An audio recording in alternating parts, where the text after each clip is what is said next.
One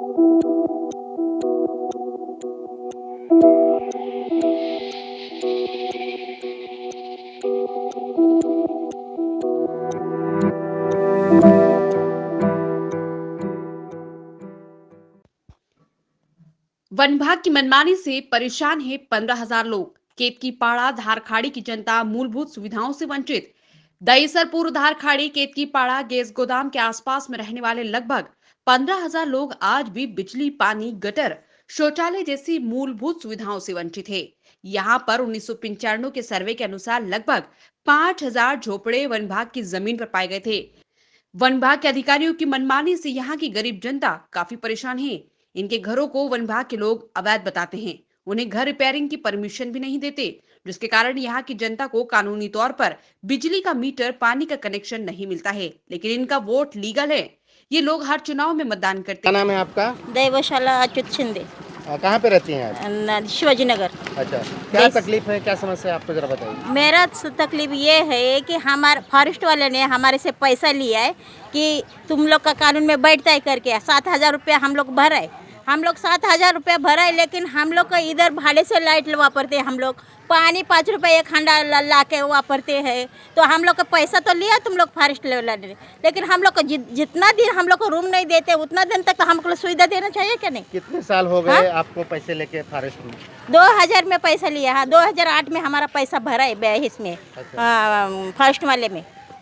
हाँ, तभी से तो उसका पहले से तो हम लोग कितना दिन तकलीफ निकाले, लेकिन ये लोग बोलते हैं कि इधर गुडोंगरी पे पानी नहीं आएगा, लाइट नहीं मिलेगा। लेकिन जिधर आदमी रहता है उधर सुविधा तो देना चाहिए क्या नहीं? आप लोग वोट देते हो? हाँ, वोट तो देते हैं। वोट लेने के लिए नगर सेवक आता है, आमदार आता है, गली गली डोंगरी पे घूमता है। हाँ, गली गली डोंगरी पे घूमता है। और जब भी सुविधा लेने का टाइम बोलते हैं कि हम फॉरेस्ट वाला हम लोग को लेन नहीं देने देता है, फॉरेस्ट वाला नहीं ले देता, तभी वोट लेने के लिए तुम कैसे आते हो फिर? हाँ, तभी क्यों नहीं मना करते कि ये फॉरेस्ट में एरिया है तो हम लोग वोट लेने को नहीं आएंगे? क्यों नहीं मना करते हो? हाँ, जब ये रूम रिपेयरिंग करने को लेगा तो उसको वो भी बात बोलते ये फॉरेस्ट का एरिया है, हम लोग रिपेयरिंग करने नहीं देगा। हम लोग को 10,000 दो, 20,000 दो, कहाँ से देंगे? हम लोग घर काम करके खाने वाले हैं। हाँ, कहाँ से देंगे? नगर सेवक, विधायक, सांसद सबको ही अपनी आप बीती सुना चुके हैं, लेकिन इनकी समस्या आज भी वैसे ही बरकरार है। भारत देश अपनी आजादी का रजत महोत्सव 26 जनवरी को मनाने वाला है, किंतु आर्थिक राजधानी मुंबई के केतकीपाड़ा धारखाड़ी जैसे क्षेत्र की जनता आज भी बदहाल जीवन यापन को मजबूर है। यहाँ रहने वाले नागरिकों की घरों की हालत काफी खराब है। जितेंद्र प्रताप सिंह। जितेंद्र जी, अभी हमने आपका रूम देखा, आप हाथ उठा रहे थे, पंखे को हाथ आ रहा है जी। आने जाने में रूम में तकलीफ होती, दरवाजा छोटा है, तो क्या तकलीफ है जरा उसके? बहुत सारी तकलीफें हैं यहाँ। रूम को अगर थोड़ा ऊंचा करना चाहिए तो फॉरेस्ट डिपार्टमेंट आ जाता है, बोलता है आपको कोई कौन दिया परमिशन। अगर थोड़ा 2-4 ईंटा उस पर रख लेते हैं तो आके गिरा के चले जाते हैं। ना हमको पानी की व्यवस्था है यहाँ पे। आप लोगों का रूम जो है सर्वे भी हो गया है, शिफ्टिंग के लिए भी चल रही थी चर्चा, क्या ये हुआ? तो 2011 में भी शिफ्टिंग देने की बात कर रहे थे, लेकिन आज 2021 हो गया, कुछ का कोई नहीं ध्यान देता है। और 2021 होने के बाद भी अगर हम उस पर कुछ करना चाहते हैं तो फॉरेस्ट और कुछ यहाँ के दलाल लोग आके हमको धमकाते हैं। क्या है नाम पूरा आपका? जितेंद्र प्रताप सिंह। कितने साल से यहाँ रह रहे हैं? बस 35 साल के ऊपर हो गए। जयश्री पांडुरंग पिल्लाई। कितने साल से इधर में आप रह रहे हैं? 30 साल हो गया। अच्छा। हाँ, क्या तकलीफ है जरा उसके मुझे तकलीफ है। मैं रात को 10 बजे आती है, रास्ता नहीं बराबर है, खड्डे पड्डे में जाना पड़ता है, खड्डे में से पानी भरना पड़ता है, नहीं पानी नहीं, संडास नहीं, और लाइट का भी दिक्कत। क्या करेंगे? बुढ़ी लोग किधर जाएगा? आप वोट देते हैं? हाँ, मैं वोटिंग दे रही है। कितने साल से वोटिंग करते हैं? मैं हाँ, यहाँ कितने साल से वोट देते हैं? जब से रह रहे हैं तो 20 से दे रही है मैं वोट। तो आपके अपने नेताओं से अपनी परेशानी नहीं हाँ, बोली? सब बताया, कोई कुछ कर। और मुझे मेरा रेशन कार्ड भी नहीं, मैं ऐसा 2 किलो 1 किलो चावल लेके जाती है। अच्छा। मुझे कोई रेशन कार्ड भी नहीं बना पानी के दे लाइट रहे। कहाँ से लेके आते, कैसे करते हैं? और लाइट का हम लोग ने उधर से लिया है। अच्छा, तो आपको मीटर नहीं है? मीटर नहीं, कुछ नल नहीं है? नहीं। आदमी भी मर गया मेरा। अभी मैं घर काम करती है, रात को 10 बजे आती है, खड्डे खड्डे में से। एक तो दिखता भी कम है मुझे। गड्ढे में घर है, दरवाजे से झुककर घर में जाना पड़ता है। कुछ लोग अपने घर में ठीक से खड़े भी नहीं हो पाते। छत बहुत पीछे है। घरों को मरम्मत की अनुमति वन विभाग के अधिकारी नहीं देते। ऐसा आरोप यहाँ की जनता लगा रही है। फॉरेस्ट में है मानती हूँ, लेकिन जिधर किधर भी जंगल में भी जाएगा, रूम बनाएगा, उधर तो सुविधा देना गवर्नमेंट का काम है कि नहीं है? हाँ, गवर्नमेंट का काम है कि नहीं है? तो क्यों नहीं गवर्नमेंट हम लोग को सुविधा देता है? वोटिंग लेने कैसा हम लोग तभी तुम्हारा हम कानून में बैठते हैं ना वोटिंग लेने के लिए, तभी क्यों नहीं बोलते ये फॉरेस्ट में लोग रहते, ये लोग का वोटिंग नहीं लेना चाहिए? तभी तो गली गली तो घर घर में आके बोलते इसको जिता के दो, उसको जिता के दो। हाँ, तभी नहीं कि बाबा हम लोग वोट लेने जैसा आता है तो तुम्हारा ये कम सुविधा है तो हम लोग दे देंगे, ये लोग आते ही नहीं है। तेजू विश्वकर्मा। कितने साल से यहाँ पे रह रहे हैं धारखड़ी गैस गोदाम? मैं समझिए इंदिरा गांधी जमाने जो नंबर लगा था ना, उसको 10-15 साल का और पहले से। क्या तकलीफ है यहाँ पे? और तकलीफ समझिए वही हमारे रूम का तकलीफ है, चमचे लोग मल्ले में बना नहीं पाता था। वन विभाग से आप लोगों को परमिशन नहीं मिल पाता है? हाँ, वन विभाग के लोग क्या बोलते हैं, बनाने क्यों नहीं देते? बनाने के शुरू करो तो आके तोड़ देंगे। अच्छा,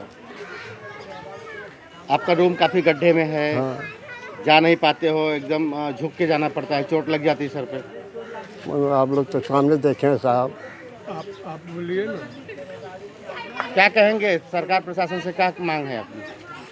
सरकार तरफ से सरकार से क्या मांग करना चाहेंगे? मैं हमको रूम बन जाए और बुढ़ापा आदमी हो, कुछ सहारा तो होना चाहिए। कोई सहारा है नहीं मेरे पास, कोई सहारा, बूढ़ा भी नहीं है। ऐसे यहाँ पे सैकड़ों रूम हैं जिसको लाइट नहीं है, पानी नहीं है, गड्ढे में है, उनको जाने के लिए तकलीफ है। हाँ, बहुत है। मीटर नहीं है, पानी की नहीं है, सब परेशान है यहाँ पर। यहाँ के लोग सर्वे के बाद वन विभाग के पास 7,000 रुपए जमा भी करा चुके हैं, किंतु इनको आज तक किसी दूसरे स्थान पर शिफ्टिंग भी नहीं मिली है। इस मुद्दे पर स्थानीय जनता ने मीडिया से बातचीत में अपनी व्यथा सुनाई। समाज सेवक अमरनाथ झा ने जनता समस्याओं को लेकर आंदोलन की चेतावनी भी दी है। धारखड़ी एरिया में हम लोग आए हुए हैं। यहाँ का जो समस्या है वन विभाग की, काफ़ी पुरानी समस्या है, लाइट, पानी हो, हाइटिंग की हो, क्या कहना चाहेंगे इसके बारे में? ऐसा है कि जब 2008 में ये मैटर चले 1995 से, तो कुछ लोग 2000 में पैसे भरे, उनको शिफ्टिंग सरकार ने की है। और जो 2008 में जो पैसा भरा है तो उनको ना तो शिफ्टिंग किया गया, ना तो उसको कोई व्यवस्था किया जाता है। अभी कैसा है कि 2008 या 2000 की बातें ले, 1995 की ले लीजिए, तो जो ज़मीन है धंसती जा रही है, लोगों का जो घर है शॉर्ट होता जा रहा है। मतलब आप ठीक से उसमें घुस नहीं सकते, उसमें ठीक से जा नहीं सकते। ऊपर अगर पंखा लगाया हुआ है तो ठीक सीधा से खड़ा नहीं हो सकता। तो उसको अगर रिपेयरिंग करते हैं ना, तो जो वन विभाग का अधिकारी है वो आकर के उनको काम को रोकता है और उनके ऊपर ये धमकी दे के जाता है कि मैं रूम तोड़ दूंगा। तो ये बड़ा दुर्भाग्यपूर्ण है कि हम भारत देश के आज़ाद हैं, उसके बावजूद भी हमारे सामने में समस्या है। आपने कुछ लोगों से भी इंटरव्यू लिया होगा, उन्होंने आपको यह बयान दिया होगा।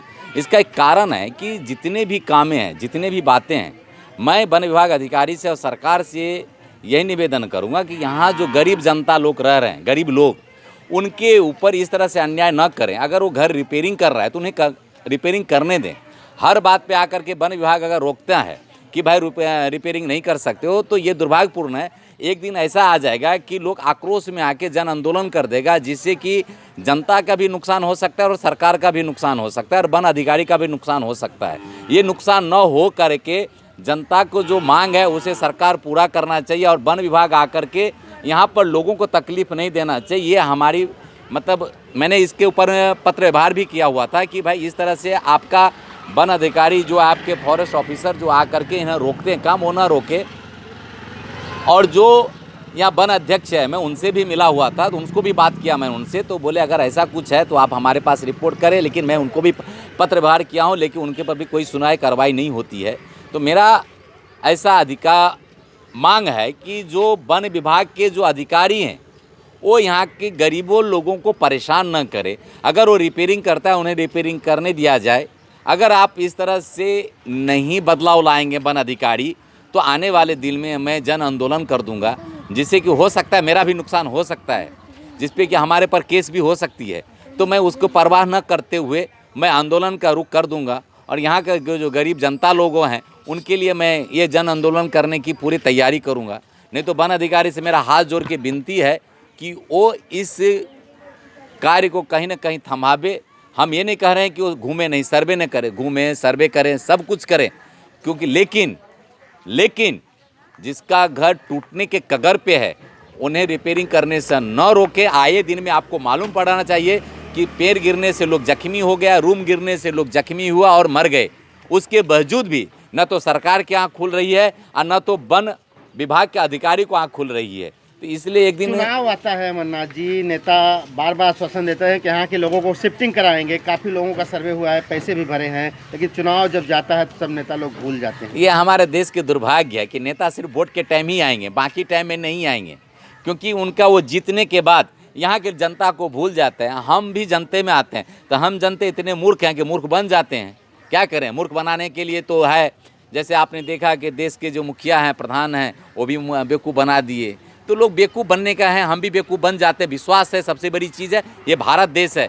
एक अंधविश्वास पे चलते हैं कि आने वाले दिन में अगर दूसरा कोई नेता आएगा तो हमारा काम करेगा, लेकिन कोई करता नहीं है। ये हमारा दुर्भाग्य है और हम इसी दुर्भाग्य पे जी रहे हैं। यहाँ के लोग 50 साल 70 साल से रह रहे हैं, आज़ादी के पहले से भी कुछ लोग हैं, उनके वोट को लीगल माना जाता है, लेकिन उनके घर को अनलीगल माना जा रहा है। ऐसा है कि 1945 से लोग यहाँ पर रह रहे हैं। 1945 जब देश आज़ाद हुआ 1947 में, उसके बावजूद भी आदिवासी लोग रहते हैं, उसके बावजूद भी यहाँ के लोगों को वन विभाग करके घोषित कर दिया गया और लोगों को यहाँ से निकालने की कोशिश करता है। न तो पानी का सुविधा गया, न रास्ता का सुविधा दिया गया, समझे। लोगों को सिर्फ गुमराह किया जा रहा है। आप बाथरूम का फोटो खींच के देख लीजिए, वहाँ बाथरूम सही से नहीं है, महिलाएं रहती है। और सबसे बड़ा लोग क्या बोलते हैं कि बेटी पढ़ाओ, क्या बोलते हैं उसको, बेटी बचाओ बेटी पढ़ाओ करके। तो हम पढ़ाएंगे तो लाइट नहीं है, अगर जो लाइट है भाड़े से लिया हुआ है। बाथरूम में बेटी का हम बहुत सारे सम्मान देते हैं, बाथरूम में है ही नहीं, लोग जाएं कहाँ। समस्या अनेक है, लेकिन समस्या सुधारने वाला, समस्या को सुलझाने वाला कोई नहीं है। नेता सब है यहाँ पर। खासदार देखिए इतने बड़े, लेकिन मुझे नहीं लगता है कि खासदार यहाँ कभी राउंड के लिए। अभी इलेक्शन आएगा महानगर पालिका, तो यहाँ पर आमदार आएंगे, खासदार आएंगे, सो एंड सो आएंगे, सारे लोग आएंगे, पब्लिक को मीटिंग लेंगे और कहेंगे कि हम तुम्हारे घर संगमरमर से बना देंगे, हम जीत के हमको एक बार और चांस दे दो। तो हम बेवकूफ़ लोग हैं, फिर बेवकूफ़ बन जाएंगे और उनको जिता देंगे। तो बड़े जनप्रतिनिधि हैं, आमदार हैं, खासदार हैं, इस मुद्दे को क्यों नहीं उठाते सदन में? नहीं, कारण ऐसा है कि उनको फिर, अरे बाप रे, लोग को बेवकूफ़ कैसे बनाएंगे अगर सदन में आवाज़ उठाएंगे। वो बोलेंगे हमारे पास जगह नहीं है, तुम जगह ढूंढ के दो। तो समझ में ये नहीं आता, ये सरकार के नक्शा प्लानिंग में रहता है। हमारे प्लानिंग में है क्या, जगह कहाँ है, नहीं है करके, गवर्नमेंट की जगह कहाँ है। अब यहाँ के जनता को आप भेज देंगे पनवेल में, तो काम कहाँ करेगा, रोजगार कहाँ है। वहाँ के लोग बम्बई आता है रोजगार ढूंढने के लिए। तो मेरा कहने का मतलब है यहाँ के लोगों को यहीं पर इसके लिए जिम्मेदार किसको मानते हैं? नहीं, हम तो मानते हैं कि जैसे संसद है, वो संसद में आज आप संसद में आवाज़ उठा सकते थे, क्योंकि आप ये बोल रहे हैं कि सेंट्रल फॉरेस्ट आता है, सेंट्रल गवर्नमेंट के अंदर फॉरेस्ट आता है। क्या सेंट्रल के पास में कोई जगह ही नहीं है? या यहाँ पर मैं किसका सरकार है वो मैंने नहीं रखता है, सरकार किसी का भी होने दीजिए, लेकिन अगर जनता को आप काम करते हैं ना, तो जनता सदा आपको आभार व्यक्त करेगा, जनता सदा आपके गुण गाएगा। ये मेरा उद्देश्य है। मैं किसी के विरोध नहीं बोलता, मेरा कहने का मतलब ये है कि लोगों का काम होना चाहिए, लोग सुख से जीना चाहिए, सबका जीने का अधिकार है। आप जीना ही छीन रहे हो, वन विभाग को सीधा भेजोगे। और दूसरी बात, मैं यहाँ जनता के लोगों से आगाह करना चाहता हूँ कि अगर शिकायत करता, अगर आप रूम बनाते हो, अगर शिकायत करता, कोई वन विभाग को शिकायत करता है, तो आप तत्पर तैयार रहिए और हमें फ़ोन कीजिए, हम आएंगे आपके मदद के लिए। कारण ऐसा है कि यहाँ पर गोर गरीब लोग रहते हैं, जैसे बर्तन घिस के आप पेट भरता है, कोई वॉचमैनी करके पेट भरता है, कोई क्या बोलते हैं अपना रोड पे काम, प्लम्बिंग का काम करके पेट भरता है। और वो आदमी पैसा जुगाड़ करके एक रूम रिपेयरिंग करने के लिए आता है। आप उसमें से भी आप बोलोगे भाई हमको इनको देना है, हमको उनको देना। अरे किसको देना है? जगह मेरा, मैं देश के वासी हूँ कि नहीं, हमारा अधिकार है कि नहीं, हम भारत देश के लोग हैं।